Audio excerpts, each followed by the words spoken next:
Hello বন্ধুরা, সবাইকে স্বাগত জানাই স্টাডি সাকসেস কোচিং সেন্টারে। বন্ধুরা, তোমরা যারা Paschimbanga school service commission group C এবং ডি এক্সামের জন্য প্রিপারেশান নিচ্ছ, তো তোমাদের জন্য কিন্তু আজকের এই ক্লাসটা খুবই গুরুত্বপূর্ণ হতে চলেছে। গ্রুপ সি ডি এক্সামের জন্য আমরা অলরেডি কিন্তু 7খানা ক্লাস করে ফেলেছি। এটা আমাদের আজকের 8 নম্বর ক্লাস, যেখানে আমরা একটা অধ্যায় ভিত্তিক ক্লাস করাচ্ছি। ঠিক আছে, ইতিহাস, বিজ্ঞান, এইভাবে। তো আজকেও আমরা সেইভাবে জিওগ্রাফির কোশ্চেন রয়েছে। তার পাশাপাশি তোমরা আগের দিন কেউ একজন কমেন্ট করেছিলে যে জিকের পাশাপাশি কারেন্ট অ্যাফেয়ার্সটা রাখলে খুবই সুবিধা হয়। তো সেই রকমভাবে জিকে এবং কারেন্ট অ্যাফেয়ার্স দুটো মিলে কিন্তু আজকের কোশ্চেনগুলো রেখেছি, যেগুলো কিন্তু তোমাদের এক্সামের জন্য খুবই গুরুত্বপূর্ণ। ঠিক আছে, তো তার আগে তোমরা যারা এই এক্সাম দেবে, তো তোমাদের জন্য কিন্তু আমরা একটা জিকের পিডিএফ বানিয়েছি, পুরো সম্পূর্ণ অধ্যায় ভিত্তিক। ইতিহাস, ভূগোল, বিজ্ঞান, জিকে, স্ট্র্যাটেজিকে, কম্পিউটার, কারেন্ট অ্যাফেয়ার্স এইভাবে ভাগ ভাগ করে 8400+ এমসিকিউর পিডিএফ বানিয়েছি, যেটার প্রাইস রয়েছে মাত্র 49 টাকা। যেখানে আমাদের ওয়েস্ট বেঙ্গলের যত এক্সাম হয়েছে, তো সেই এক্সামের যে কোশ্চেনগুলো এসেছিলো 1999 থেকে 2025 পর্যন্ত, তার থেকে যে জিকে কোশ্চেনগুলো ছিল সেইগুলো নিয়ে আমরা পিডিএফ বানিয়েছি, এবং তার সঙ্গে কিছু ইম্পর্টেন্ট কোশ্চেনও রয়েছে। আর কারেন্ট অ্যাফেয়ার্স সেপ্টেম্বর পর্যন্ত, 2024 ফুল এবং 2025 সেপ্টেম্বর পর্যন্ত কারেন্ট অ্যাফেয়ার্স রয়েছে। তো এই পিডিএফটা তোমরা যদি নিতে চাও, তাহলে আমাদের হোয়াটসঅ্যাপ নাম্বার রয়েছে, এই হোয়াটসঅ্যাপ নাম্বারে মেসেজ করবে। ঠিক আছে, তো এখন দেখো আজকে ক্লাসের ফার্স্ট কোশ্চেন কী রয়েছে। রুদ্রপ্রয়াগ। রুদ্রপ্রয়াগ এই দুই নদীর সঙ্গমে অবস্থিত। রুদ্রপ্রয়াগ কোন দুটা নদীর সঙ্গমে অবস্থিত? অলকানন্দা ভাগীরথী, নন্দাকিনী সোনগঙ্গা, অলকানন্দা মন্দাকিনী, আর হচ্ছে মন্দাকিনী গঙ্গা। তো সঠিক অ্যান্সার হয়ে যাবে অপশান নাম্বার সি, অলকানন্দা ও মন্দাকিনী। অলকানন্দা ও মন্দাকিনীর সঙ্গমে অবস্থিত কি? রুদ্রপ্রয়াগ। রুদ্রপ্রয়াগ যেটা উত্তরাখণ্ড রাজ্যের একটি পবিত্র সঙ্গম স্থান, তাই কি না? এখানে অলকানন্দা নদী, মন্দাকিনী নদী মিলিত হয়ে গঙ্গার প্রধান উৎসের দিকে প্রবাহিত হয়। রুদ্রপ্রয়াগ পঞ্চপ্রয়াগের অর্থাৎ 5টি সঙ্গমের একটি। তো বাকিগুলো কোন কোন?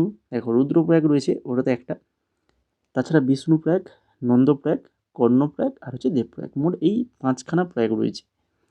বিষ্ণুপ্রয়াগ যেটা হচ্ছে ধৌলিগঙ্গা ও অলকানন্দা সঙ্গমস্থল, নন্দপ্রয়াগ যেটা হচ্ছে নন্দাকিনী ও অলকানন্দা, কর্ণপ্রয়াগ পিন্ডার ও অলকানন্দা, রুদ্রপ্রয়াগ মন্দাকিনী ও অলকানন্দা, আর দেবপ্রয়াগ ভাগীরথী ও অলকানন্দা।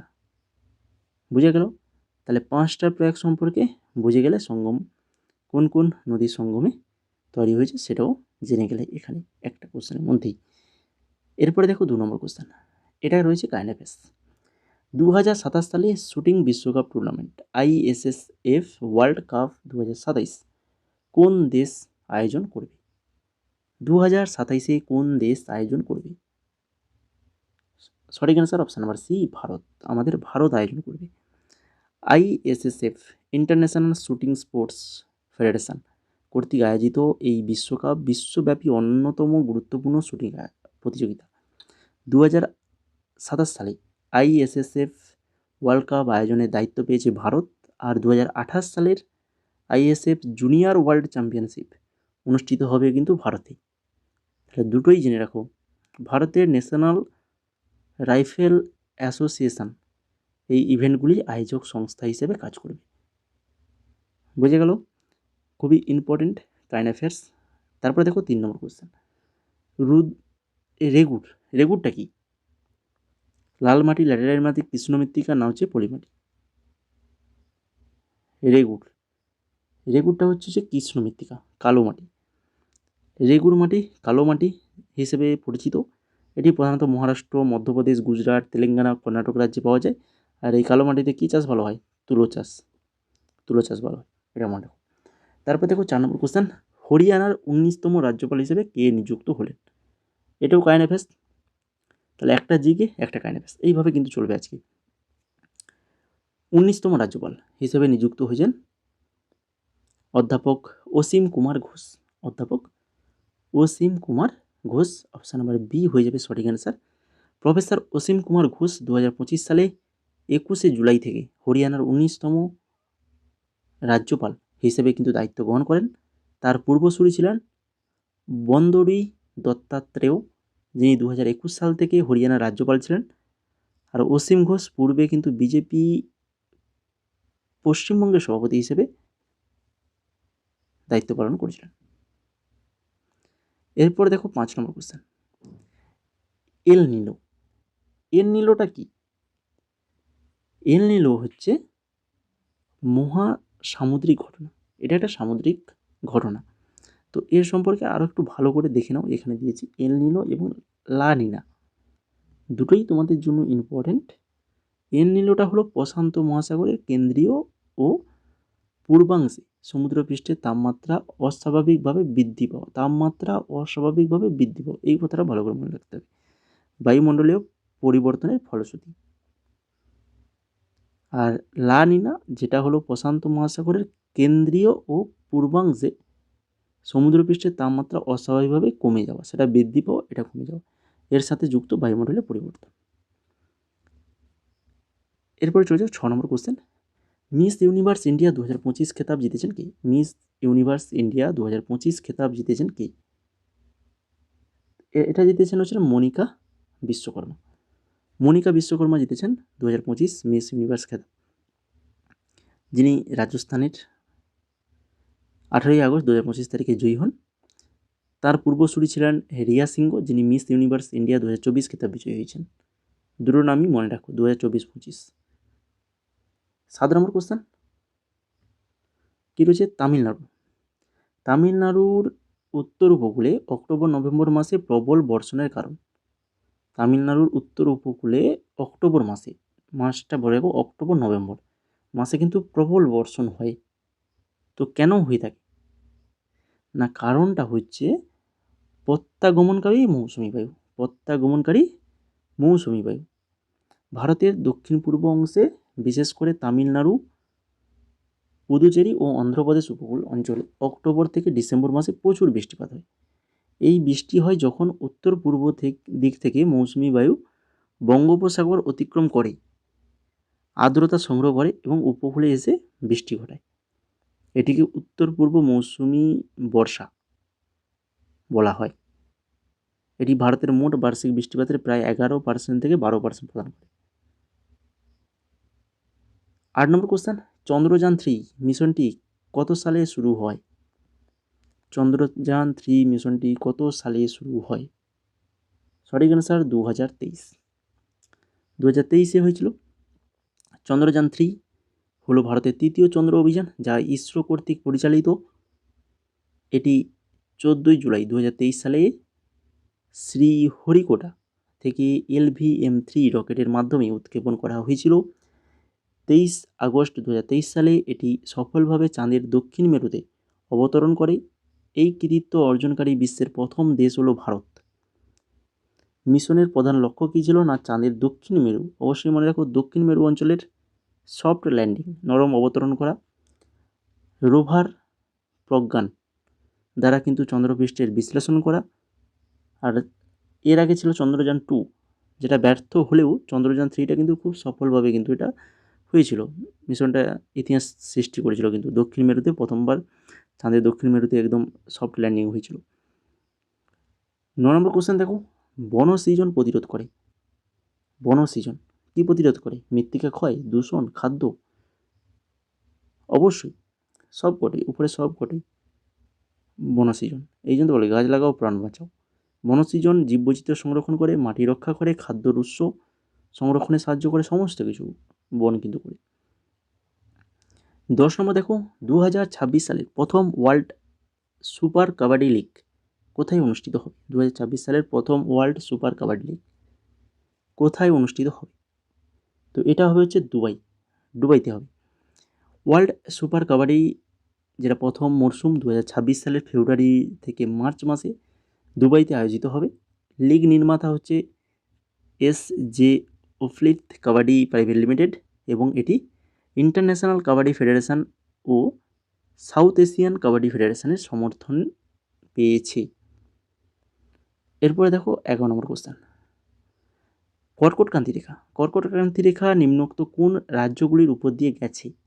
অনেক সময় কিন্তু কোন রাজ্যের উপর দিয়ে যায়নি এরকম কোশ্চেন হয়, তাহলে যে সকল রাজ্যের উপর দিয়ে গেছে সেই রাজ্যগুলোর নামগুলো আমাদেরকে ভালো করে জেনে রাখতে হবে, তাই না?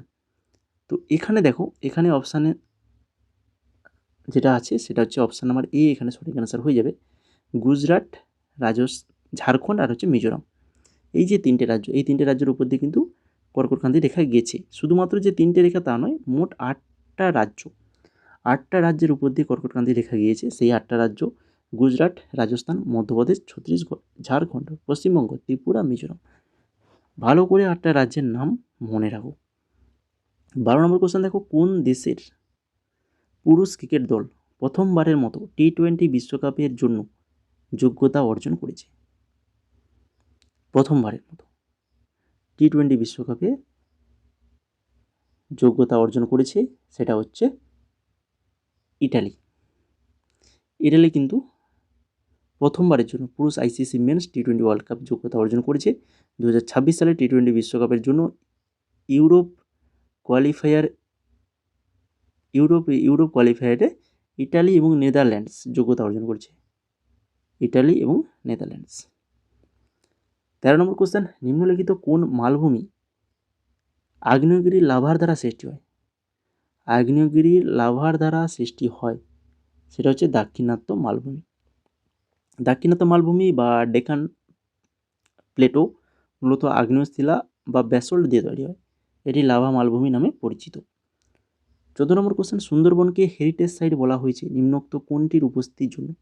সুন্দরবন এটা একটা ওয়ার্ল্ড হেরিটেজ সাইট, কেননা এর এখানে ম্যানগ্রোভ অরণ্যের কারণে। সুন্দরবন বিশ্বের বৃহত্তম ম্যানগ্রোভ অরণ্য, যেটা ইউনেস্কো ওয়ার্ল্ড হেরিটেজ সাইট। এখানে কিন্তু কী রয়েছে? বিখ্যাত রয়্যাল বেঙ্গল টাইগার, তাই কি না? 15 নম্বর কোশ্চেন, আজকের ক্লাসের শেষ কোশ্চেন, কতক্ষণ অন্তর জোয়ার ও ভাটা আসে? জোয়ার এবং ভাটার মধ্যে ব্যবধান হচ্ছে 6 ঘন্টা। 6 ঘন্টা জোয়ার এবং ভাটার মধ্যে ব্যবধান 6 ঘন্টা। একটা জোয়ার থেকে আর পরবর্তী জোয়ারের তখন ব্যবধান কিন্তু 12 ঘন্টা। দিনের প্রায় দুবার জোয়ার দুবার ভাটা হয়। প্রতিটি জোয়ার ও ভাটার মধ্যে প্রায় 6 ঘন্টা ব্যবধান থাকে। ঠিক আছে, তো এই ছিল মোট আজকের টোটাল 15খানা কোশ্চেন এক্সট্রা ডিটেলস দিয়ে আলোচনা করলাম এবং তার সঙ্গে কারেন্ট অ্যাফেয়ার্সগুলোও দিলাম, ভেরি ইম্পর্টেন্ট কারেন্ট অ্যাফেয়ার্স।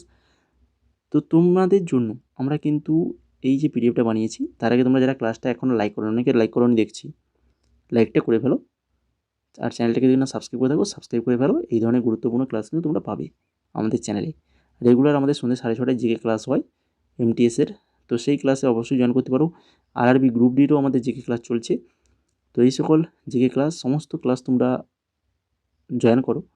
প্রত্যেকটা ক্লাসই কিন্তু তোমাদের জন্য গুরুত্বপূর্ণ, ঠিক আছে? আর তোমাদের এই WBSSC গ্রুপ সিডির জন্য আমরা এই যে পিডিএফটা প্রথমে বলেছিলাম, যে পিডিএফের কথা, সেই পিডিএফ যেখানে পুরো প্রতিটি প্রশ্ন ব্যাখ্যা সহ আলোচনা রয়েছে, 8200 প্লাস, এর সঙ্গে কিছু আরও কারেন্ট অ্যাফেয়ার্স রয়েছে। তো সব মিলে 8400 পাশাপাশি তোমরা কিন্তু কোশ্চেন আনসার পাবে একদম অধ্যায়ভিত্তিকভাবে।